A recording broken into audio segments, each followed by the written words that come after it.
Governments and academic institutions across Canada are facing growing pressure to adopt a widely criticized definition of antisemitism by the International Holocaust Remembrance Alliance. The issue has already chilled academic freedom on campuses around the world. A case for this contentious definition was made in a recent editorial in the Toronto Star. The op-ed's authors also spoke at a town hall at the University of Toronto to further pressure Canada's largest post-secondary institution to adopt the definition that equates legitimate protest against Israel with antisemitism. In response to this pressure, more than 150 prominent Jewish faculty from across Canadian universities and colleges have made a historic statement. Many signatories share family histories profoundly shaped by the Holocaust and antisemitism. We express a commitment to justice, which many of us believe is vital to an ethical Jewish life. Our letter asserts that addressing all forms of racism and discrimination, including antisemitism, is imperative. We released the statement to express our alarm at attempts to intervene in campus activities relating to Israel and Palestine. The letter also expresses the deep concern we share at the upsurge in painfully familiar forms of antisemitism in recent years. Certain perception of Jews. The IHRA's working definition offers a vague framing of antisemitism as a certain perception of Jews, which may be expressed as hatred toward Jews and which may be directed toward Jewish or non-Jewish individuals and/or their property.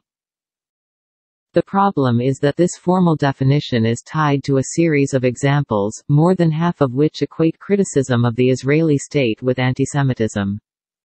The examples diminish Jewish identity, culture and theology into something static and unchanging, and they also equate Jewishness and Judaism with the State of Israel. This effectively erases generations of vigorous debate within Jewish communities. The IHRA's working definition also distracts from experiences of anti-Jewish racism and threatens to silence legitimate criticism of Israel's grave violations of international law and denial of Palestinian human and political rights. For these and other reasons, the IHRA's antisemitism definition has come under extensive criticism, including from one of its main drafters.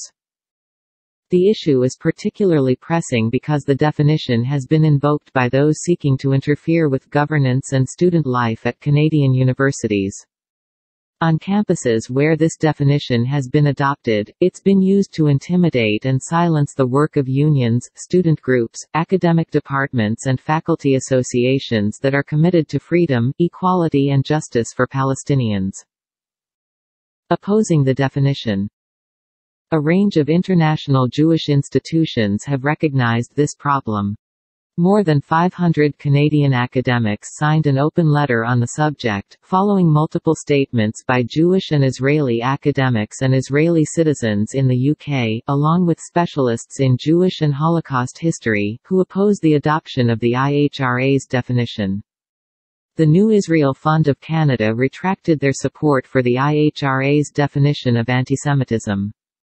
University College London's UCL Academic Board has advocated that the university reverse its previous adoption of the IHRA model.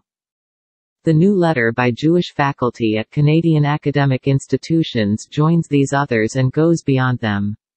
We add our voices to a growing international movement of Jewish scholars, including those who have signed the recent Jerusalem Declaration on Antisemitism, who insist that policies to combat antisemitism not be used to stifle legitimate criticisms of the Israeli state.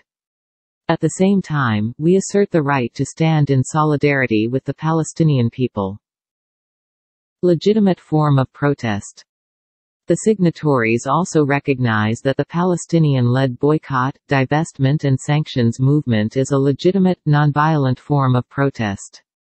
While some endorse BDS and some do not, all the signatories oppose equating its support with antisemitism. We know there is serious and occasionally fractious disagreement on our campuses about antisemitism and criticism of Israel. But these disputes cannot be resolved by decree. If the goal of the IHRA definition is to quell further criticism of Israel, it will surely fail, as it has at many academic institutions. Debates over Israel-Palestine have only intensified, as attested by the controversy over Cornel West's tenure at Harvard, and the cancellation of a talk by renowned scholar-activist Angela Davis at Butler University.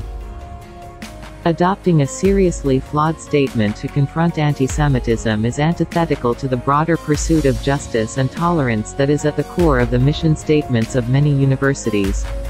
Freedom to criticize the policies and practices of any state without exception, including the State of Israel, is central to accountable scholarship, learning and education.